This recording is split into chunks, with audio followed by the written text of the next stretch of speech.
오늘은 요한계시록 8장 1절로 13절의 말씀으로 보좌 앞에 쌓이는 기도, 보좌 앞에 쌓이는 기도라는 제목으로 말씀의 은혜를 나누고자 합니다. 사랑하는 성도 여러분, 이 폭풍이 몰아치기 직전에 그런 하늘을 보신 적이 있는지 모르겠습니다. 갑자기 공기가 무거워지고 또 고요해지기도 하고 모든 것이 멈춘 듯한 그런 순간이 찾아옵니다. 그러나 전쟁이나 쓰나미 같은 것들도 마찬가지입니다. 마치 갑작스럽게 닥치는 것처럼 보여도 이미 그 전에 여러 징조가 있고 어쩌면 준비할 시간도 있습니다. 그렇습니다. 우리 하나님은 뜻밖의 예고 없이 심판하는 분이 아니십니다. 성경 곳곳에서 하나님은 늘 경고하시며 또 회개의 시간을 허락해 오셨습니다. 문제는 우리가 그 시간을 깨닫고 준비하느냐 하는 것입니다. 오늘 우리가 함께 묵상할 이 요한계시록 8장은 심판의 장면을 그리고 있지만 단순한 파괴의 기록만 말씀하는 것이 아닙니다. 이 장은 하나님의 공의로운 심판이 계속되는 그 가운데서도 아직 끝나지 않았다. 즉 하나님께서 마지막으로 영혼들을 기다리는 시간, 베푸는 자비의 시간, 곧 우리가 붙들어야 할 골든타임에 관한 그 말씀 또한 오늘 말씀을 통해서 우리들에게 깨우쳐 주시고 있습니다. 8장 1절 말씀에 일곱째 인을 떼실 때에 하늘이 반시간쯤 고요하더라라고 기록되어져 있습니다. 그렇습니다. 지금 심판은 진행되고 있지만 그 가운데 고요함과 잠잠한 이 하나님께서 우리들에게 시간을 허락하셨습니다. 이는 일곱 인을 떼신 후에 이어지는 일곱 나팔 심판과 연속되는 이 심판의 과정 속에서도 하나님이 여전히 우리에게 기회를 주시고 계심을 보여주고 있습니다. 그러나 믿음의 성도는 하나님 말씀 따라 살아갈 때 절대 두려움이 없을 줄로 믿습니다. 오직 심판에 사로잡힐 수밖에 없는 예수 믿지 않는 영혼들, 그들에게 이 말씀이 더 큰 두려움뿐만이 아니라 그들을 회개하며 돌아오게 하는 그런 귀한 말씀이 될 줄로 믿습니다. 특히 오늘 본문 중심에는 우리 마음을 사로잡는 한 가지 귀한 진리가 있습니다. 바로 성도들의 기도에 관한 말씀입니다. 하나님은 심판의 때에도 우리 믿음의 성도들의 기도를 들으시며 응답하시는 하나님이실 줄로 믿습니다. 이 사실을 통해 우리는 시련 가운데서도 확신과 소망을 갖고 살아가게 되는 줄 믿습니다.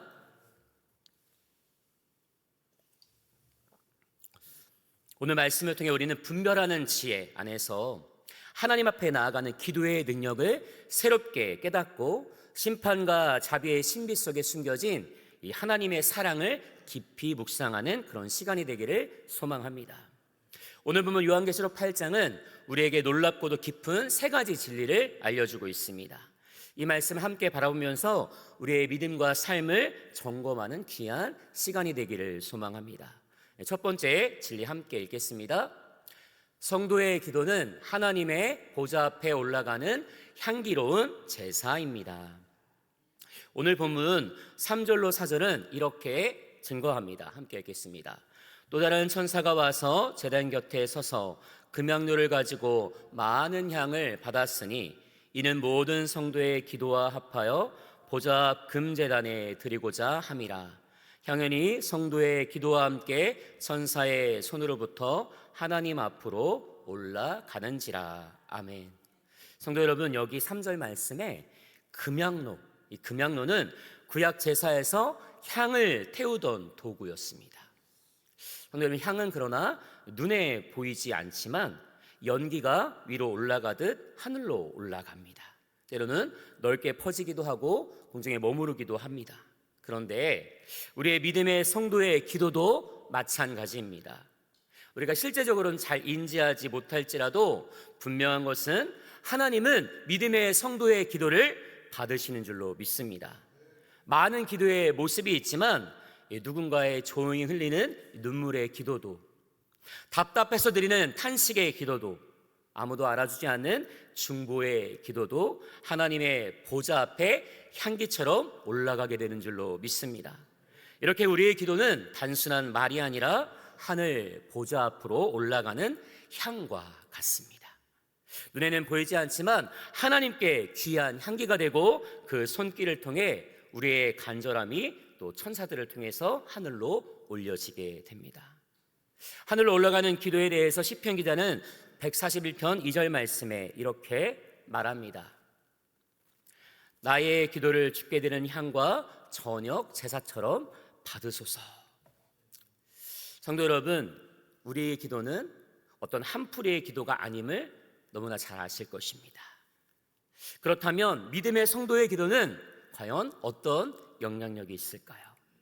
오늘 본문에 보니까 믿음의 성도의 기도는 하나님을 움직이는 그런 힘이 있음을 말씀하고 있습니다. 오늘 본문 말씀 5절의 말씀을 함께 읽겠습니다. 선사가 향로를 가지고 제단에 불을 담아다가 땅에 쏟음에 우레와 음성과 번개와 지진이 나더라. 아멘. 이것이 무엇을 의미합니까? 기도가 하늘에서 머무르는 것이 아니라 하나님의 거룩한 불과 함께 다시 땅에 내려오셔서 역사로 나타난다라는 증거의 말씀입니다. 그렇습니다. 믿음의 성도의 기도는 하나님의 마음을 움직이는 능력이 되는 줄로 믿습니다. 기도는 사라지지 않습니다. 보좌 앞에 올라가고 하나님의 때 하나님의 능력과 결합되어서 이 땅의 역사로 나타나는 줄로 믿습니다.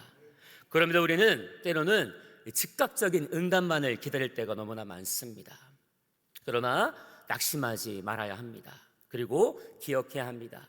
하나님은 믿음의 성도를 다 들으시고 기억하시고 모으시고 계시는 줄로 믿습니다. 그리고 하나님의 때에 역사를 움직이는 그런 전능하신 하나님이십니다. 우리 믿으시면 아멘 하시기 바랍니다. 하나님 우리 기도를 다 듣고 계시고 있습니다.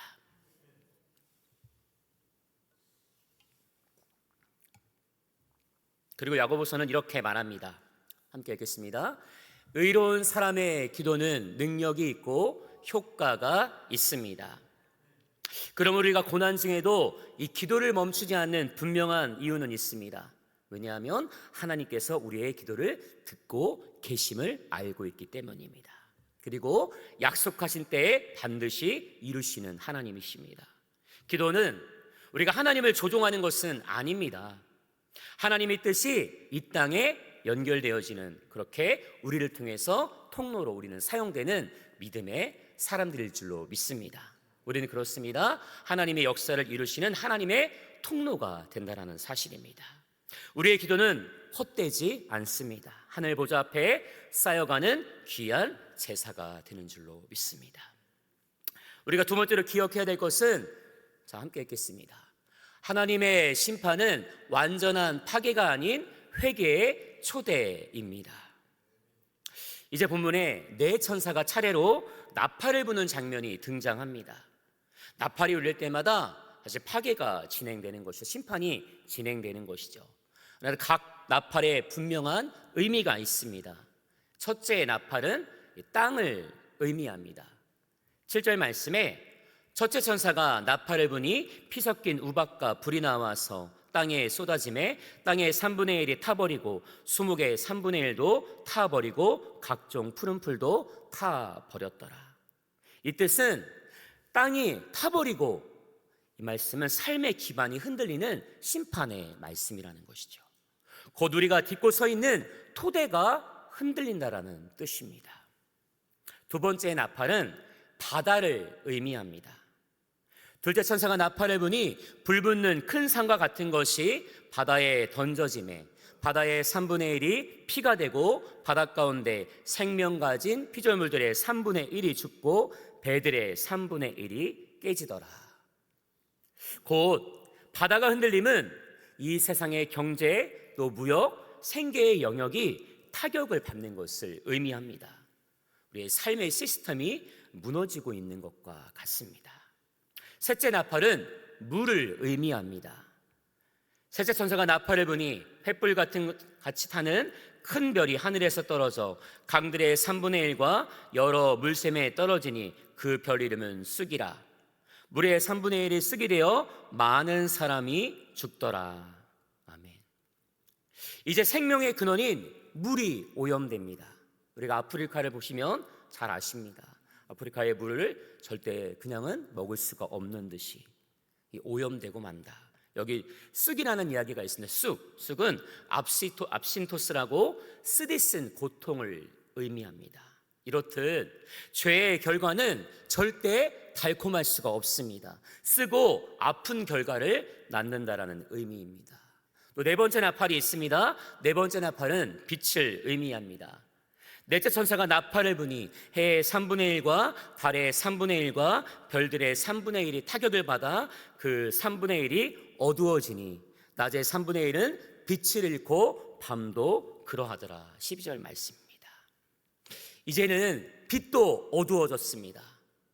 그렇습니다. 이 네 가지 순서를 보십시오. 땅과 바다와 물과 빛이 심판이 점점 확장되고 있습니다. 성도 여러분, 그러므로 인해서 우리 믿음의 성도는 우리 자신뿐만이 아니라 또 국가뿐만이 아니라 우리가 살아가는 이 온 우주 전체를 위해서 기도해야 되는 줄로 믿습니다. 심판은 우리 안에서 머무르는 것이 아닙니다. 심판은 우리 예수 믿는 사람들은 오직 말씀을 통해서, 기도를 통해서, 삶에 하나님을 향한 이 간절한 마음을 통해서 심판을 비껴나갈 수 있겠지만, 아직도 심판에 머무르는 사람들이 많고 그 사람들로 인해서 이 땅 또한 고통받고 있다는 사실입니다. 땅과 바다와 물과 빛이 심판이 확장되는 이 모습을 통해서 마치 창조 질서 전체가 흔들리고 있는 순간입니다. 우리가 이 점을 기억하면서 우리가 이 땅을 향해서 우리 자신을 위해서도 또 세상 사람들을 위해서도 하나님께서 기다려주는 이 시간을 위해 함께 기도하는 우리 모두가 되기를 소망합니다. 그리고 계속 반복되는 표현이 있습니다. 3분의 1이 전부 심판받는다. 그렇다면 왜 전부가 아닐까요? 왜 완전한 멸망이 아닐까요? 이유는 명확합니다. 그것은 제한된 하나님이 주신 기회의 심판이기 때문입니다. 하나님은 여전히 자비를 남겨두셨습니다. 왜냐하면 돌아올 영혼들이 아직도 있기 때문입니다. 완전한 멸망은 하나님께서 기다려주시고 계십니다. 아직 기회가 있습니다. 그러나 동시에 기억해야 합니다. 그렇다고 이 시간이 영원하는 것은 아닙니다. 구약에서도 하나님은 늘 시간을 주셨습니다. 노아 시대에도 방주를 준비할 시간을 주셨고 니느웨의 경고를 듣고도 그렇게 돌이킬 수 있는 시간 또한 주셨습니다. 하나님은 그래서 이렇게 말씀하십니다. 에스겔 18장 23절의 말씀 함께 읽겠습니다. 내가 어찌 악인이 죽는 것을 기뻐하겠느냐?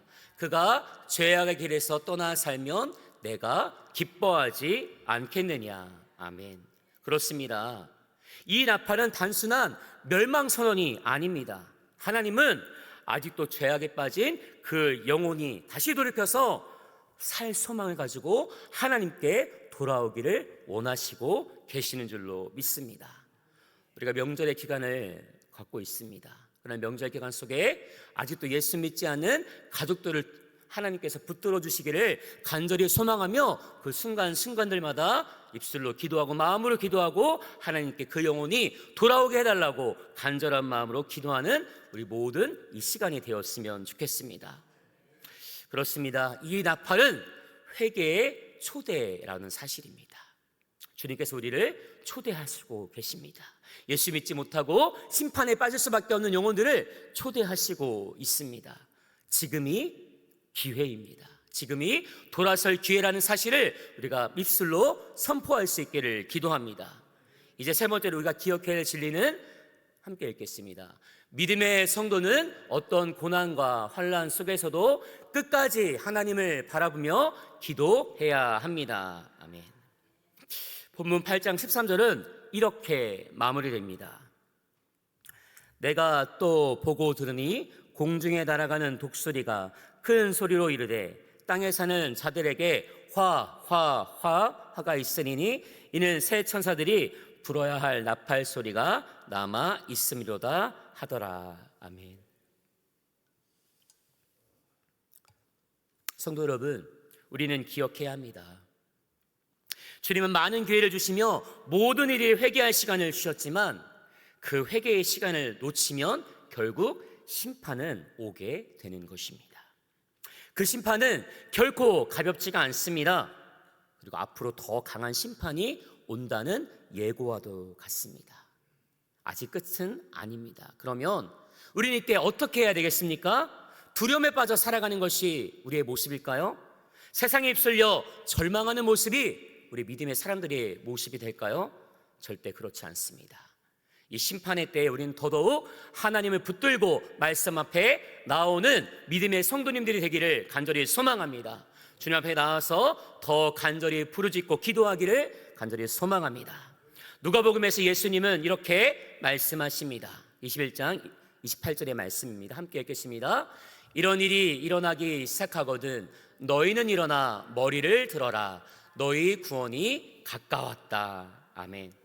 말씀대로 그런 일이 일어나거든 믿음의 성도는 어떻게 해요? 하나님께 고개를 들고 주님을 바라보아야 되는 줄로 믿습니다.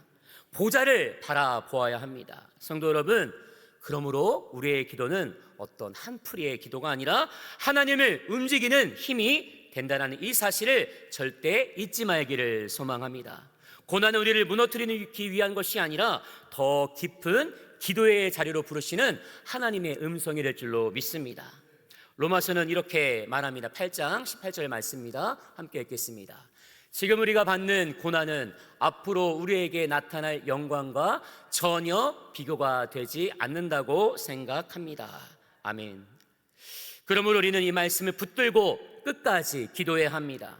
끝까지 보좌를 보기 원합니다. 소망을 붙들고 살아가기를 소망합니다. 오늘 말씀을 맺습니다. 사랑하는 성도 여러분, 요한계시록 8장은 우리에게 분명히 말씀합니다. 성도들의 기도는 결코 헛되지 않습니다. 하나님 우리의 기도를 들으시고 기억하시고 하나님의 때 반드시 이루십니다. 주님의 역사는 이 땅 가운데 일어납니다. 주님은 약속하셨습니다. 마태복음 28장 20절 말씀 함께 읽겠습니다. 제가 읽어드리겠습니다. 내가 너희에게 명령한 모든 것을 가르쳐 지키게 하라. 내가 세상 끝날까지 항상 너희와 함께 있겠다라고 말씀하십니다. 우리는 폭풍 전야의 시대를 살고 있습니다. 세상은 흔들릴 수 있습니다. 땅도 바다도 빛도 흔들릴 수 있습니다. 그러나 우리가 붙들 것은 분명합니다. 보좌에 계신 하나님만 바라보는 우리가 되기를 기도합니다. 두려움이 아니라 기도를 선택하는 우리가 되기를 원합니다. 낙심하는 것이 아니라 회개를 선택하는 우리가 되기를 원합니다. 미루지 말고 하나님의 말씀 앞에 순종하며 나아가는 우리가 되기를 간절히 기도합니다. 그렇습니다. 지금이 기회이고 지금이 골든 타임입니다. 오늘도 우리의 기도는 하나님 앞에 올라가고 있을 줄로 믿습니다.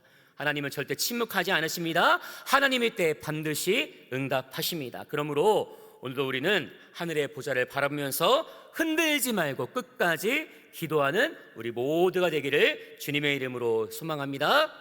가슴에 손 얹고 기도하겠습니다. 하나님 아버지, 요한계시록 8장의 말씀을 통해 우리의 기도가 결코 헛되지 않음을 깨닫게 하시니 감사합니다. 보좌 앞에 우리의 기도를 올려드리오니 주님 기억하여 주시옵소서.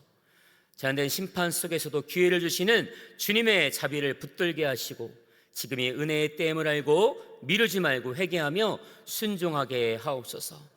두려움이 아니라 기도로 나아가게 하시고 낙심하는 것이 아니라 믿음으로 살게 하여 주시옵소서. 끝까지 보좌를 바라보는 믿음의 성도 되게 하여 주시옵소서. 예수 그리스도의 이름으로 간절히 기도드립니다. 아멘. 주기도문 하시겠습니다.